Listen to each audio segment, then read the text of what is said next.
आणि पहा चालून चालून मी खूप दमली. घराजवळ आले. पहा तिथे घर आहे आणि असा इथून असा तिकडे रस्ता आहे. आत्ता आले मी घरी. दादा पप्पा मळ्यात असल्यामुळे आई इथे जनावरांना वैरण टाक पाणी पाच अशी कामं करत आहे. मोत्या पहा, मोत्या माझ्या पुढे येऊन झोपलेला इथे. तर आत्ता मी चालली आहे मळ्यात, कारण दादा गेलाय मळ्यात शेंगा कोळपायला. त्याच्याकडे मी चालली आहे. नमस्कार मंडळी, राम राम. स्वागत आहे तुमचं आपल्या व्हिडिओमध्ये.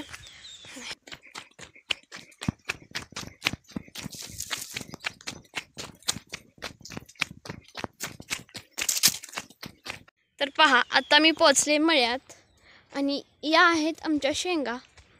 मी दादाला शोधते पण दादा काय मला सापडत नाही. पहा इथे त्याने कोळपट ठेवले. दादा हो का, सापडला. मग पहा तिथे सावलीत बसला आहे. का रे, का बसलाय? दमलास?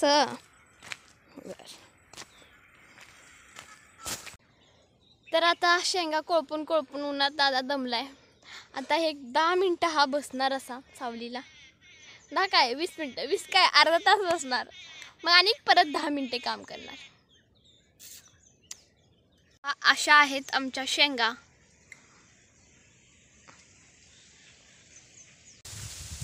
दादाला काम सांगून आणि मळ्यातील काम आवरून मी आता चालली आहे घरी. आणि पहा आमच्या मळ्यातील बांधावर काय आहे ते तुम्हाला दाखवते. पहा ह्याला म्हणतात आपसा किंवा बोरिंग. ह्याचं कधी पाणी तुम्ही वापरलं आहे का? आम्ही तर 10 वर्षापूर्वी ह्या आपशाचं पाणी पित होतो. पण आता कॅनॉल आल्यामुळं विहिरीत पाणी असतं, तेच आता पित असतो. आणि आई म्हटली की मळ्यातून घरी येताना कांद्यातली कोथिंबीर आण. त्यामुळे मी आता जाते कोथिंबीर आणायला. कोथिंबीर पहा मकाच्या बरोबर आत लावली आणि कांद्याच्या मध्ये.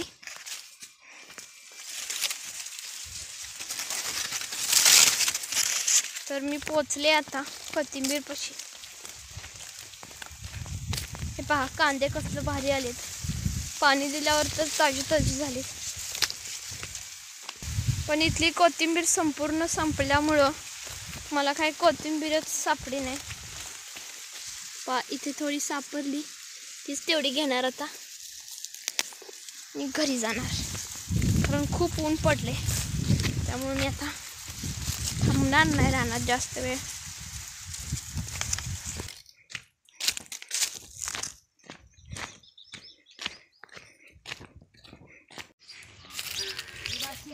आले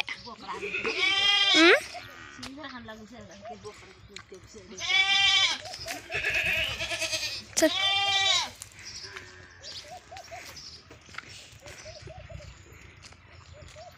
काय म्हणतो चंद्रा?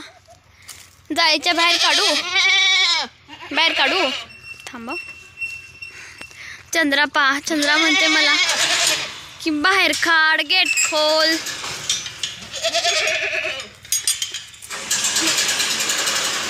चल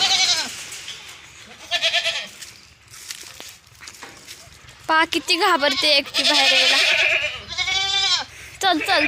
चल तुझ्या आईला पण आणते. चल.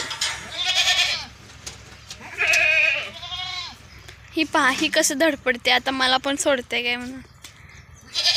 चंद्रा बाहेर गेल्यामुळे पहा ह्या कशा ओरडत आहेत. तिला सोडलं, आम्हाला का सोडलं नाही म्हणून. बाहेर आहे की नाही ह्यांचं काम.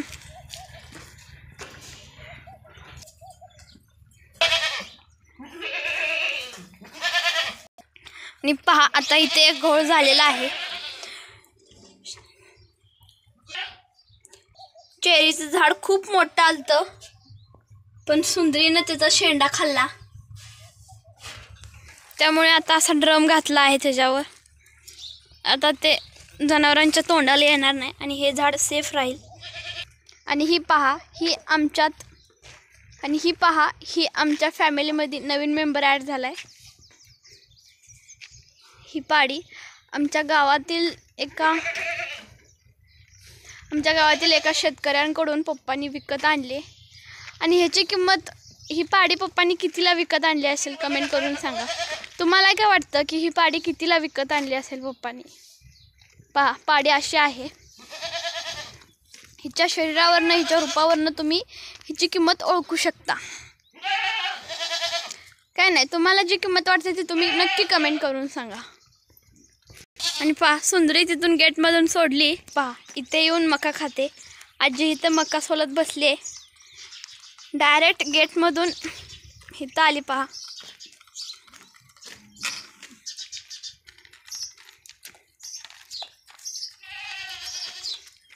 आणि ती एकदम गाप खाते म्हणून पहा आजीनं असं मका लपवून ठेवले.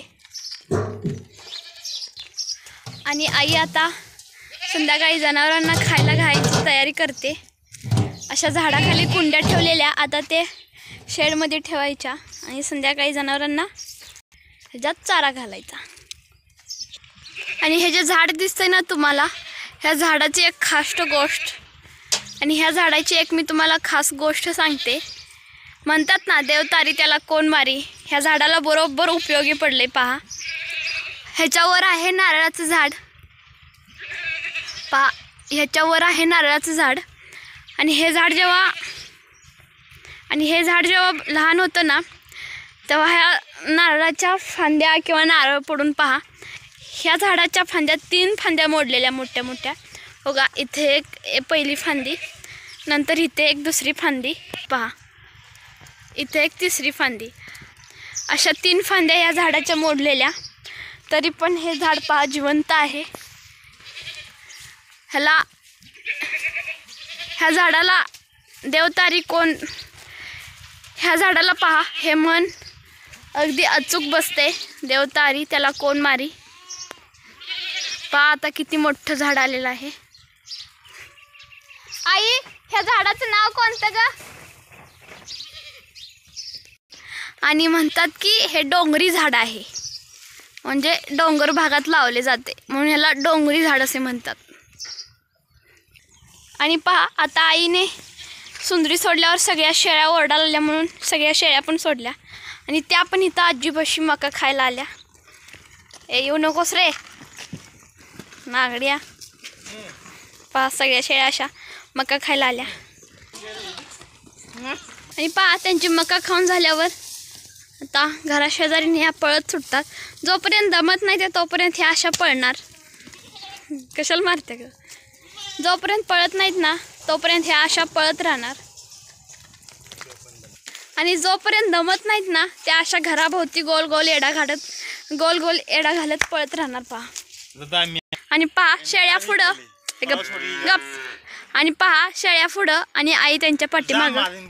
शेळ्या पुढं आणि आई त्यांच्या पाठीमागं.